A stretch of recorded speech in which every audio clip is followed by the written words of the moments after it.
Hai guys, ketemu lagi nih sama gue Faisal di Uzone Tech. Uh, jadi gue lagi nggak di studio Uzone nih seperti biasa, tapi lagi di ujung Pulau Jawa, di Majuwangi sebenarnya. Sambil jajal smartphone barunya Realme 11 Pro Plus. Smartphone ini tuh dihargai 6,9 jutaan. Kalau yang Pro biasanya itu cuma 5,9 jutaan. Banyak upgrade dibandingin sama seri sebelumnya Realme 10 Pro Plus, mulai dari desain sampai kameranya. Ya, itu sih signifikan yang gue rasain, upgrade signifikan yang gue rasain dari smartphone ini. Pengen tau nggak kayak gimana impresi gue pakai smartphone ini selama di Banyuwangi pastinya. Terus apa aja upgrade-nya dibandingin sama seri sebelumnya. Yuk.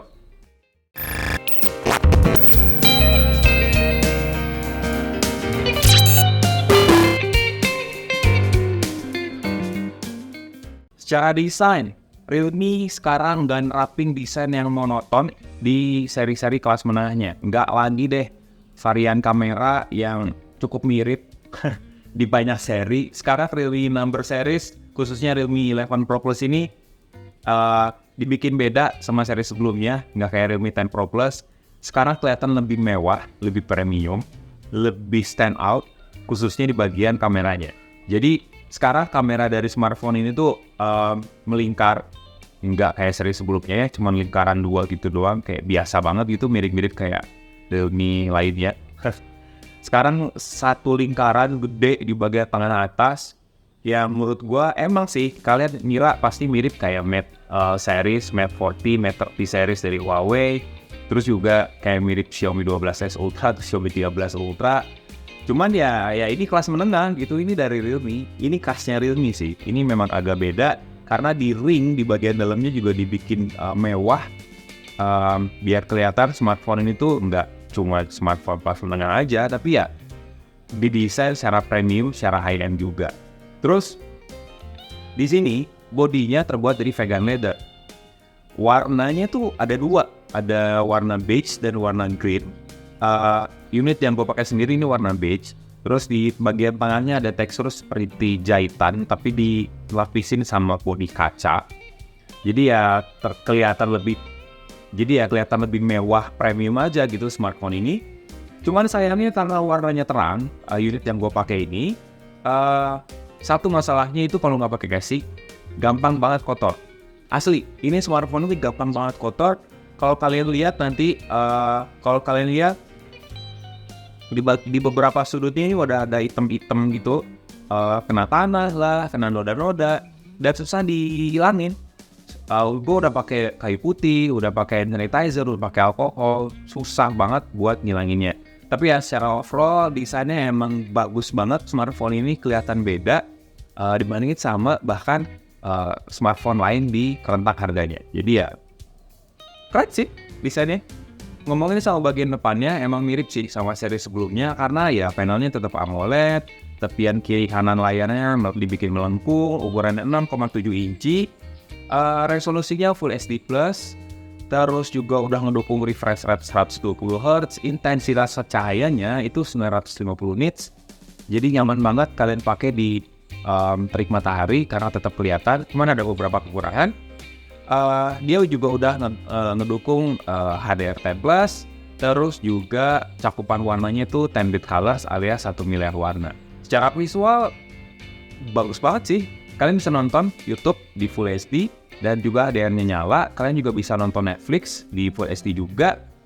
Warnanya vivid, detailnya tajam pastinya ya dibandingin sama yang ngedukung HDR. Cuman ada beberapa kekurangan. Tadi kan gue mention soal intensitas cahayanya.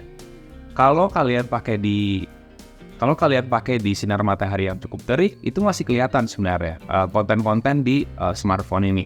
Dan auto brightness-nya itu bakal cukup maksimal sampai ke peak-nya.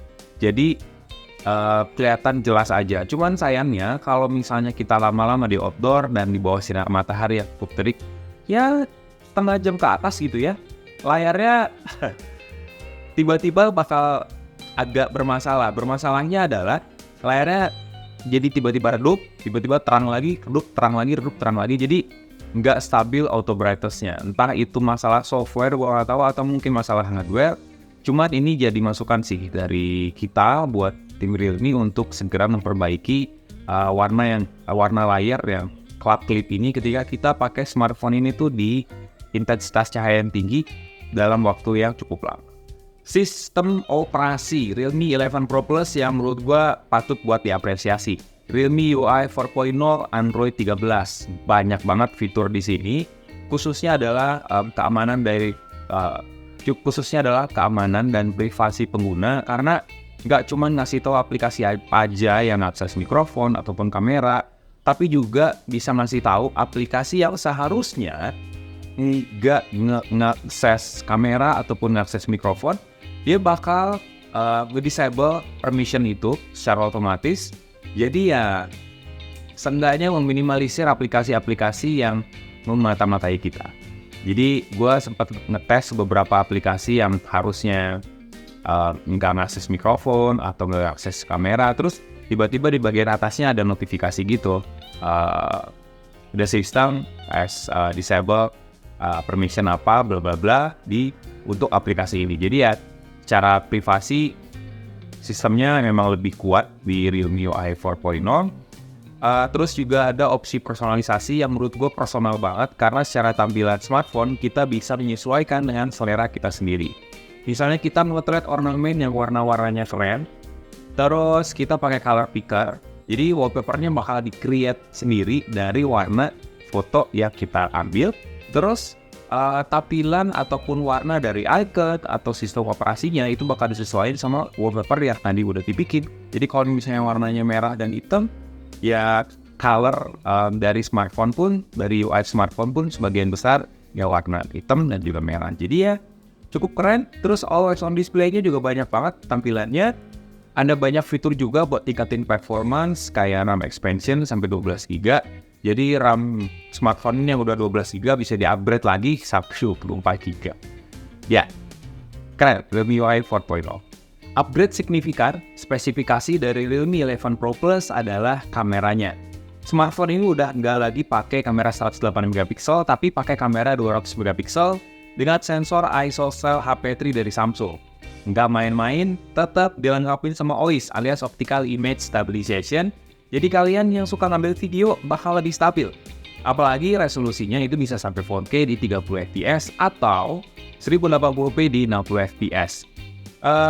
Sebagai pendamping kameranya, jadi kamera belakangnya itu ada ultrawide 8MP dan makro 2MP. Nggak ada autofocus, jadi biasa aja sebenarnya. Dan kamera depan 32MP, nggak autofocus juga. Kita bahas di sini kamera 200MP-nya. Jujur, kamera ini nggak gimmick. Kamera ini bagus hasilnya. Jadi ada 3 mode pengambilan gambar, 12,5MP, 50MP dan 200MP. Jadi gimana proses pixel mining yang dilakukan oleh sensornya sama proses pencitraan di bagian belakang. Untuk standarnya sih 12,5MP ini hasilnya bakal detail. Warnanya tuh cukup tajam juga untuk beberapa skenario, terutama buat cahaya yang pas. Cuman yang agak ngeganggu dari hasil kamera Realme 11 Pro Plus ini adalah sistem AI Realme-nya yang menurut gue mendingan matiin aja. Kenapa? Karena AI dari Realme ini terkadang suka mengatur exposure dan saturasinya terlalu kencang. Jadi warnanya tuh bakal lebih terasa agak lebay, terutama kita ketika motret landscape atau ya alam lah ya, yang kebanyakan warna hijau ataupun warna biru langit, itu bakal ditajemin warnanya. Jadi kurang kurang natural kelihatannya. Tapi kalau AI-nya dimatiin, hasilnya bagus. Untuk resolusi 200MP pun bagus detailnya secara warnanya, tapi agak lebih natural dibandingin sama yang 12,5MP. Kalau gambarnya diperbesar beberapa kali, detailnya masih dapat. Gue sendiri udah ngebandingin sama S23 Ultra sama Infinix Zero Ultra yang kebetulan 200MP juga. Ya hasil Realme 11 Pro Plus ini memang agak berada di tengah sih. Lebih baik dari Infinix dan agak lebih rendah kualitasnya dibandingin sama S23 Ultra. Buat perekaman video, gue suka banget sama hasil video Full HD-nya dari Realme 11 Pro Plus ini karena stabil. Terus juga warnanya cukup bagus, bisa menantang sinar matahari, jadi nggak over brightness. Cuman di beberapa skenario memang pemrosesan warnanya agak lebay juga gitu, karena warnanya bakal ditajemin secara cukup lebay, cukup signifikan dibandingin sama warna aslinya. Jadi, tapi secara overall ini stabil. Buat kalian yang merekam di 4K, ini yang agak ngeganggu karena OIS-nya agak dikurangin gitu kemampuannya. Jadi hasil gambarnya tuh kayak goyang-goyang, patah-patah. Mungkin ya secara prosesor juga agak terbebani ya perekaman 4K ini. Oh ya, night mode dari kamera ini tuh bagus banget. Gua di Banyuwangi mungkin karena didukung sama minimnya polusi cahaya ya di daerah sini karena di ujung pulau juga. Jadi gue bisa motret Milky Way. Ini pencapaian baru sih yang bisa gue dapetin pakai smartphone kelas menengah. Dan motret night mode pun bagus. Gue sempet ke acara e-sport beberapa waktu lalu, motretnya pun bagus, detailnya dapet, warnanya dapet, minim noise juga. Jadi ya secara overall kamera ini emang banyak upgrade-nya dibandingin sama seri sebelumnya. Sementara untuk kamera lainnya, ultrawide dan makro ya emang biasa aja karena nggak ada autofocus juga. Hasilnya ya standar. Untuk kamera depan bisa membajakan kalian yang biasa selfie ataupun vlog karena hasilnya juga lumayan bagus. Cuman sayangnya fix fokus aja.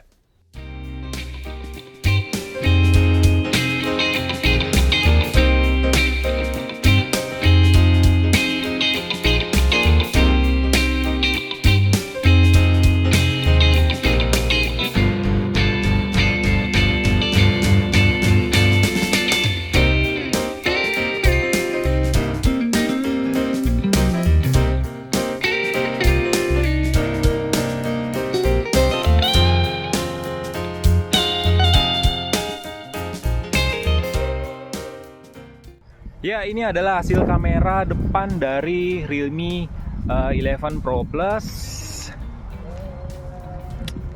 Over brightness nggak sih?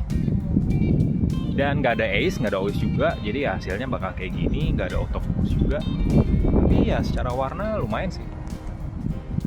Kalau ini adalah hasil perekaman Full HD 60 fps, OIS-nya nyala. Kita lihat kalau ngadep matahari. Hasilnya masih tetap bagus, masih stabil juga.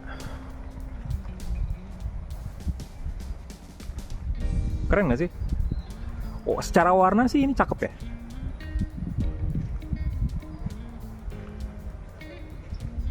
Secara warna, stabilisasi, ini gue lari, ternyata masih stabil. Oke, keren. Kalau ini hasil video 4K, tapi di 30 fps, agak patah-patah sih dibandingin sama 1080p di 60 fps. Transisinya agak patah-patah, tapi ya dia menang di resolusi aja sih. Resolusinya lebih tinggi daripada 1080p. Ya wajar sih patah-patah 30 fps. So, 6,9 juta, worth it apa enggak? Kalau menurut gue pribadi, kalau kalian sebelumnya belum pernah nyoba Realme, atau memang lagi ngincar smartphone dengan kamera yang cukup bagus, dengan range harga ya 6 jutaan, smartphone ini bisa jadi pilihan. Emang sih ada pilihan lain kayak Xiaomi 12T, itu juga ada OIS dan kamera juga cukup bagus juga. Tapi dengan sensor yang lebih gede, resolusi yang lebih gede, kalian bisa dapetin detail yang lebih bagus lagi, warna yang lebih bagus lagi, dan kalian bisa ngambil angle dari satu foto, lebih banyak angle dari satu foto dengan melakukan cropping aja. Asal croppingnya pas, kalian bisa dapetin angle yang bagus dari satu foto. Itu sih yang menarik dari kamera 200 megapiksel smartphone ini. Dan secara overall sebenarnya performance-nya bagus, meskipun masih pakai prosesor yang sama, tapi dengan harga 6,9 juta menurut gua dengan fokus baru di bagian kamera sebenarnya cukup adil sih. Dengan adanya kamera 200 megapiksel, desain yang bagus, desain yang baru, penerapan body berbahan dasar vegan leather dan warna yang premium, desainnya pun benar-benar beda daripada smartphone lainnya. Menurut gua ini harga yang cukup adil yang dikasih Realme meskipun masih agak overpriced. Kenapa gue bisa bilang overpriced? Ngelihat dari performance secara keseluruhannya. Kayaknya untuk pengguna yang ngeluarin uang di atas 6 juta, pengennya smartphone yang maksimal di segala aspek, ya nggak sih? Mulai dari performance-nya yang bisa apapun lah, bisa dibilang game apapun yang bisa dimainin di grafis rata kanan, terus juga teknologi layar yang menurut gua masih agak biasa dan masih ada beberapa bug yang mengganggu. Terus cara konfigurasi kamera yang cuma ngandelin kamera utamanya aja, sementara ultra wide, makro, dan selfie yang gitu-gitu aja, menurut gua untuk sebuah harga 6,9 juta masih agak masih agak sedikit agak mahal. Cuman untungnya Realme ngasih timbal balik yang cukup adil. Makanya gue bilang cukup adil. Ya, di beberapa bagian dari smartphone ini yang memang bagus lah performance-nya, kinerjanya, baik itu kamera, baterai, sistem operasi, terus juga dari desainnya.